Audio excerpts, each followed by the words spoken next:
Hi friends, welcome to A1 trader money. ఈరోజు అంటే ఈ మధ్య అప్లోడ్ చేయట్లేదు వీడియోస్, కొంచెం బిజీ ఉండడం వల్ల. సో ఇక్కడ నుండి రెగ్యులర్ వీడియోస్ అనేవి మీకు వస్తూ ఉంటాయి. సో ఈరోజు టాపిక్లోకి వచ్చేస్తే, నేను ప్రీవియస్గా ఫ్రైడే ట్రేడ్ చేశాను. $144 అనేది ఎర్న్ చేశాను.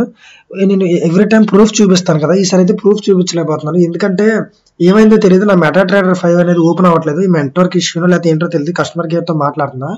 సో ఇది నా వెబ్ టెర్మినల్ స్క్రీన్ షాట్ తీసి పెడుతున్నాను, చూడండి ప్రూఫ్. ఇక్కడ మీరు చూసుకుంటే ఇది USD CAD డేట్ కూడా చూడండి, 1/5/2024 లండన్ టైమింగ్స్ లో తీసుకున్నా, లండన్ సెషన్ లో ఫ్రైడే వచ్చేసి. ఓకే, $144.26. సో ఇది ప్రూఫ్. సో ఫ్రెండ్స్, నెక్స్ట్ ఇంకో విషయం అనేది మీకు చెప్పాలనుకుంటున్నాను.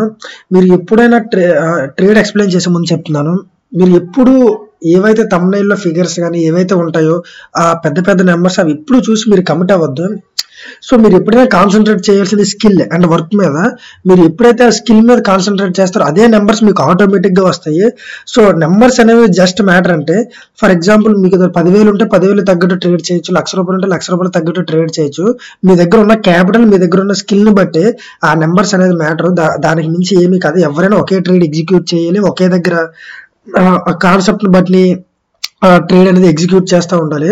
సో మీరు నెంబర్స్ మీద ఎప్పుడు ఫోకస్ చేయొద్దు, ఓన్లీ వర్క్ మీద ఫోకస్ చేయండి, స్కిల్ మీద ఫోకస్ చేయండి. అప్పుడే మీకు వచ్చుద్ది. మీరు ఈ నెంబర్స్ చూసి సోషల్ మీడియాలో ఏవైతే షో చేస్తున్నారో, హైలైట్ చేస్తున్నారో అవి చూసి నేను కూడా అంత సంపాదించేస్తే అంటే ఖచ్చితంగా అవ్వదు. మీరు ఏదైనా ఒక టాపిక్ నేర్చుకున్నారు, స్మార్ట్ మనీ కాన్సెప్ట్ ఏదో ఒక టాపిక్, నాదైనా అవసరం లేదు, వేరే టాపిక్ ఏదైనా నేర్చుకున్నారు. ఆ నేర్చుకున్న దాన్ని మీరు నేర్చుకున్న 10 or 20% అయినా ప్రాక్టీస్ చేయడానికి ట్రై చేయండి. ఎందుకంటే మీరు ఒక smart money concept, for example మీరు ఒక స్ట్రాటజీ తీసుకుంటే అందులో బేసిక్స్ అన్నీ ఉంటాయి. అందులో లోటుపాట్లు అంటారు కదా, అంటే ప్లస్లేవి మైనస్లేవి, అవి మీకు తెలియాలంటే మీరు డెఫినెట్గా దాన్ని ప్రాక్టీస్ ఆర్ బ్యాక్ టెస్ట్ చేసే చూడాలి. లేకపోతే మీరు అది ఏ టైంలో ఎగ్జిక్యూట్ చేయాలో తెలియదు, ఏ క్యాండిల్ తర్వాత ఎగ్జిక్యూట్ చేయాలో తెలియదు, హై ప్రాబిలిటీ సెటప్స్ ఏవో తెలియదు, లో ప్రాబిలిటీ సెటప్స్ ఏవో తెలియదు, ఎక్కడ ఎగ్జిట్ అవ్వాలో తెలియదు, ఎక్కడ ఎంట్రీ అవ్వాలో తెలియదు. సో మీరు ప్రాక్టీస్ చేయడం ఒక్కటే మీ చేతిలో ఉంటుంది. నేను చెప్పినట్టు జస్ట్ 3 months డైలీ ట్రేడ్ చేస్తూ ప్రాక్టీస్ చేస్తూ ఉండండి. మీ కెరీర్, అది మీ ట్రేడింగ్ స్టైల్ అనేది ఎంతలా మారుద్దో మీరు తర్వాత చూడండి. సో ఇది నేను చెప్పాలనుకున్నాను.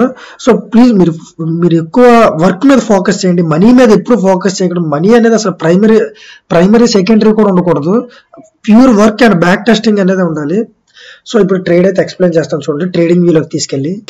సో ఫ్రెండ్స్, ఇప్పుడు అనాలిసిస్లోకి వస్తే, సో ఈ ట్రేడ్ అనేది ఎలా ఎగ్జిక్యూట్ చేసిన దాని వెనక లాజిక్ ఏంటంటే, ఫస్ట్ ఆఫ్ ఆల్ నా స్ట్రాటజీ మీకు ఐడియా ఉంది కదా, మీ ప్రీవియస్ 2 వీడియోస్ చూస్తే ఐడియా వస్తుంది.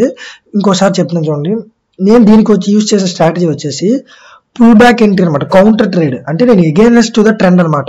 ఫర్ ఎగ్జాంపుల్ ట్రెండ్ వచ్చేసి ఎలా ఉంది, డౌన్ ట్రెండ్ లో ఉంది కదా, బట్ నేను ఏం చేస్తానంటే బై ట్రేడ్ తీసుకుంటాను అనమాట, అగైనెస్ట్ టు ద ట్రెండ్ తీసుకుంటా. దాని వెనక ఉన్న లాజిక్ ఏంటో చెప్తాను చూడండి. ఫర్ ఎగ్జాంపుల్ మార్కెట్ అనేది ఇలా మూవ్ అవుతుంటే నేను ఈ పుల్ బ్యాక్ లో ఎంట్రీ తీసుకోను, ఇక్కడ ఎంట్రీ తీసుకోను. నేను ఇక్కడ బ్రేక్ అయింది కదా, బ్రేక్ అయిన తర్వాత ఇక్కడ ఎంట్రీ తీసుకుంటా, టార్గెట్ అనేది ఇక్కడికి పెట్టుకుంటా అనమాట. ఇక్కడ ఎంట్రీ తీసుకుంటా, ఇక్కడ టార్గెట్ అనేది పెట్టుకుంటా. ఇది నేను యూజ్ చేసే స్ట్రాటజీ వచ్చేసి. మీరు మోస్ట్ ఆఫ్ ది టైమ్స్ చూడండి, మార్కెట్ ఎప్పుడైనా బ్రేక్ చేసిందంటే 100% అది అంటే ఫ్యూచర్ లోనే ఖచ్చితంగా రీటెస్ట్ చేస్తుంది. ఫర్ ఎగ్జాంపుల్ ఇక్కడ బ్రేక్ చేసింది, రీటెస్ట్ చేసింది కదా, ఇక్కడ బ్రేక్ చేసింది, రీటెస్ట్ చేసింది, ఇక్కడ బ్రేక్ చేసింది, మార్కెట్ మళ్ళీ రీటెస్ట్ చేసింది, అలా ఇక్కడ బ్రేక్ చేసింది, మళ్ళీ మార్కెట్ ఫ్యూచర్ లో వచ్చి రీటెస్ట్ చేసింది. సో ఇదే నా లాజిక్. ఎప్పుడైనా స్ట్రాంగ్ అలా బ్రేక్ చేసిందంటే డెఫినెట్ గా మళ్ళీ మార్కెట్ అనేది రీటెస్ట్ చేస్తుంది అనమాట. మీరు ఇది బ్యాక్ టెస్ట్ చేయండి, మీకు అర్థమవుతుంది. సో ఇప్పుడు నేనేం అబ్జర్వ్ చేశానంటే, ఫస్ట్ ఆఫ్ ఆల్ డైలీలోకి వస్తే ఇక్కడ ప్రైస్ యాక్షన్ చూసుకుంటే మార్కెట్ అనేది ఈ లెవెల్ బ్రేక్ చేసింది స్ట్రాంగ్ గా.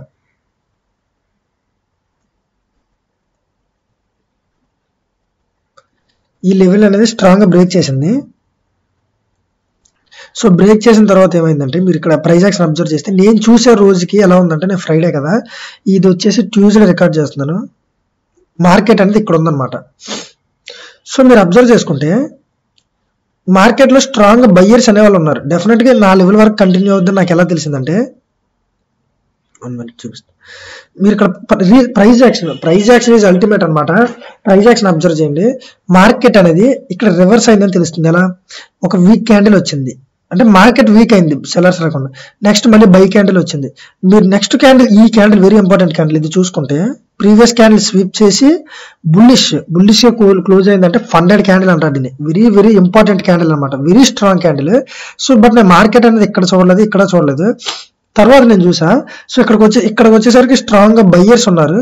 సో ఇక్కడికి వచ్చేసరికి స్ట్రాంగ్ గా బయ్యర్స్ అనే వాళ్ళు ఉన్నారు. అండ్ దెన్ నెక్స్ట్ క్యాండిల్ ఎలా ఫామ్ అయిందో చూడండి. ఇది ఒక వీక్ క్యాండిల్.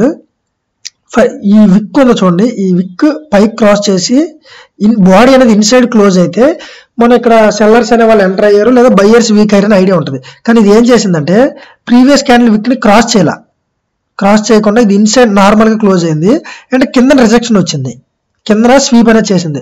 సో ఇంకా బయ్యర్స్ అనేవాళ్ళు కంటిన్యూ అవబోతున్నారు అర్థం. ఇలా బయ్యర్స్ అనేవాళ్ళు ఇది నిజంగా కిందకి వెళ్ళాలనుకుంటే ఈ విక్ ని క్రాస్ చేసి బాడీ ఇన్సైడ్ క్లోజ్ చేసి నెక్స్ట్ ఒక రెడ్ క్యాండిల్ వచ్చింది అనమాట, అప్పుడు కిందకి వెళ్ళొద్దని. సో అంటిల్ దట్ మనం పైకి అనేది కన్ఫర్మ్ చేసుకోవచ్చు. సో నో ఇది నేను డైలీలో చూసింది. 4 hours లోకి వెళ్దాం. 4 hours లో నేను ఏం చూసానో చూపిస్తాను.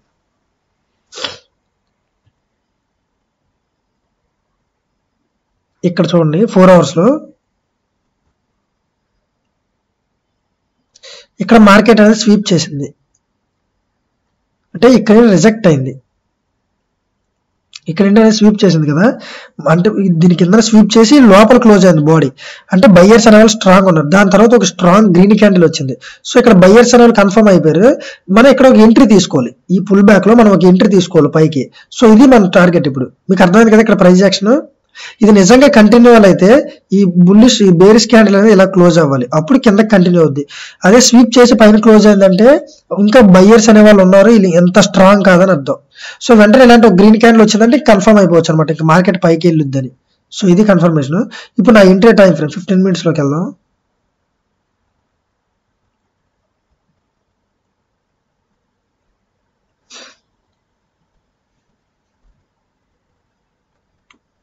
సో మీరు ఇక్కడ చూసుకుంటే మళ్ళీ స్వీప్ చేసింది ఇది.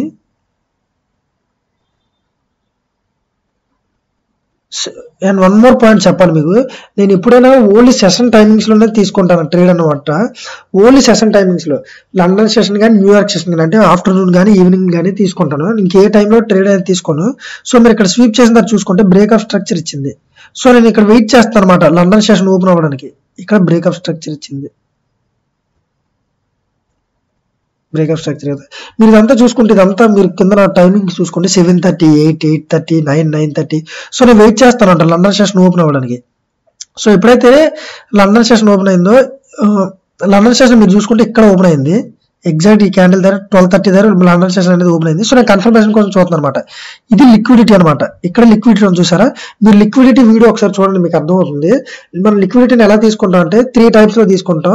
ఇక్కడ వన్ ఆఫ్ ది టైప్ వచ్చేసి ప్రీవియస్ స్వింగ్ లోనే మనం లిక్విడిటీకి తీసుకుంటాం. అంటే దాన్ని ఎప్పుడైతే స్వీప్ కానీ బ్రేక్ కానీ చేసిందో తర్వాత మనం కన్ఫర్మేషన్ చూసుకొని తీసుకుంటాం. ఇక్కడ మార్క్ చేస్తాం చూడండి, లిక్విడిటీ స్వీప్ చేసినట్టు.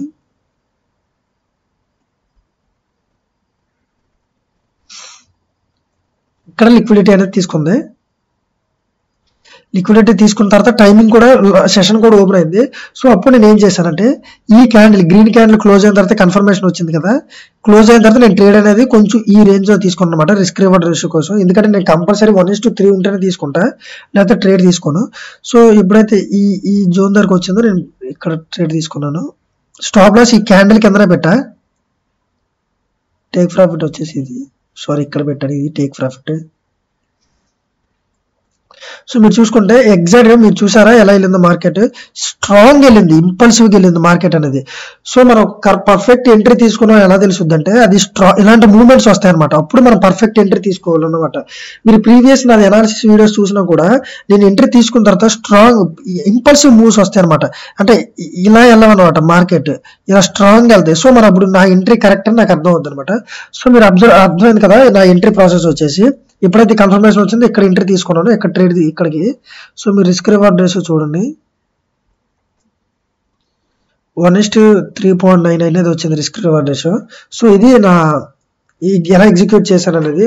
సో ఎప్పుడైనా మీరు ఇది ఎంతో కొంత నా వీడియో నేను నేర్చుకుని ఉంటారు కదా, సో అందులో కొంచెమైనా ఒక్క పాయింట్ అయినా మీరు ప్రాక్టీస్ చేయండి, మీకు 100% రిజల్ట్ అనేది వస్తుంది. కదా మీరు ఎంత పర్ఫెక్ట్గా ప్రాక్టీస్ చేశారనేది మ్యాటర్. మీకు ఏమైనా అర్థం కాకపోతే కింద కామెంట్ చేయండి, నేను మళ్ళీ డెఫినెట్గా రిప్లై ఇస్తాను. సో ఇది నా ట్రేడ్ ప్రాసెస్ వచ్చేసి మీకు క్లారిటీగా అర్థమైంది అనుకుంటున్నాను. Thank you.